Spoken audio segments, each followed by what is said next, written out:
Continuamos. Como sucede en cada una de nuestras ediciones dominicales, vamos con lo más sustantivo de la última edición de Reporte Índigo, esta publicación de multimedia que dirige el periodista regiomontano Ramón Alberto Garza. Acción Nacional, de la fiesta al funeral. El PAN abandonó la democracia, el partido ya tiene dueño.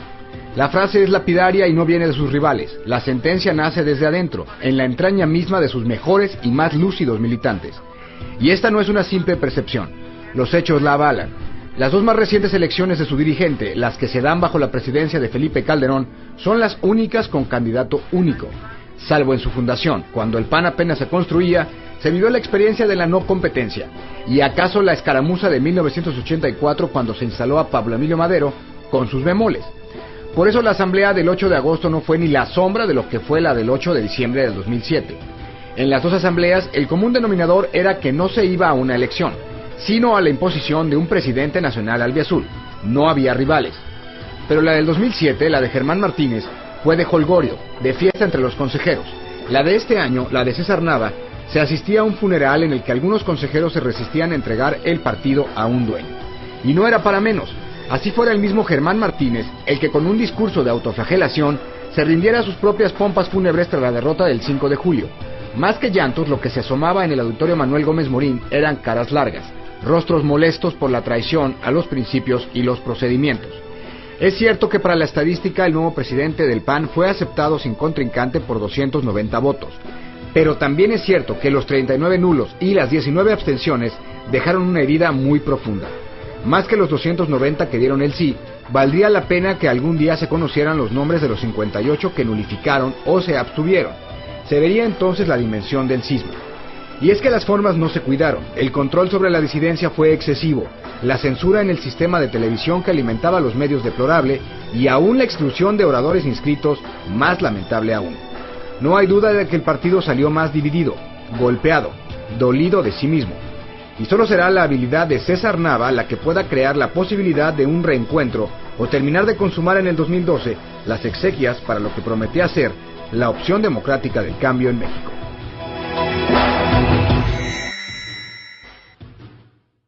A finales del 2007, las disputas internas del PAN parecían haber llegado a su clímax. Los panistas calderonistas veían a Manuel Espino como alguien que, en lugar de ayudar, le estorbaba al presidente Felipe Calderón.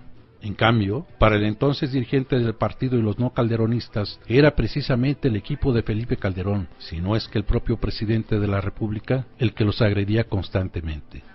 La mejor de las evidencias, según ellos, fue precisamente la rechifla en la asamblea de julio de 2007 contra Espino. Todo por no plegarse a la voluntad presidencial y porque la dirigencia del blanquiazul se la había jugado con Santiago Krill y no con Calderón en la sucesión presidencial. Para los últimos días de noviembre de 2007, y cuando Manuel Espino estaba cercano a tomar su decisión sobre una eventual reelección, el secretario de la Función Pública, Germán Martínez, anunció su voluntad de competir por la dirigencia del PAN. Al michoacano lo apadrinaban Juan Camilo Muriño y César Nava, dos de los colaboradores más cercanos del presidente de México. La voluntad presidencial estaba muy clara. Espino no tendría ninguna posibilidad de ganar en esas condiciones y el sonorense finalmente tomó la decisión de dimitir antes de concluir el término de su mandato al frente del partido. Germán Martínez, como en los viejos tiempos del PRI, fue el candidato oficial. No tuvo ningún otro rival, simplemente no había forma de ganarle al poder presidencial.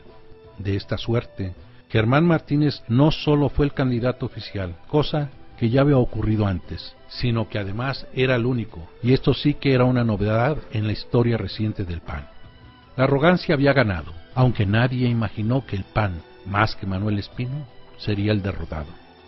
Pero, ¿qué diferencia tuvo aquel cónclave de 2007 con lo que se vivió recientemente al ser elegido César Nava como nuevo líder de Acción Nacional? Aquel 8 de diciembre, desde hace 2 años, todo parecía lucir terso en la sucesión. Las caras de los asistentes a aquella reunión tenían un semblante casi de fiesta. En cambio, en la elección del sábado 8 de agosto, a pesar de que también solo había un candidato que se presume oficial, la escena fue diferente. Llegamos a la parte final de nuestra edición dominical. Gracias por su atención y le reitero la invitación para que la próxima semana continúe con nosotros aquí en Canal 10, el 10 en televisión.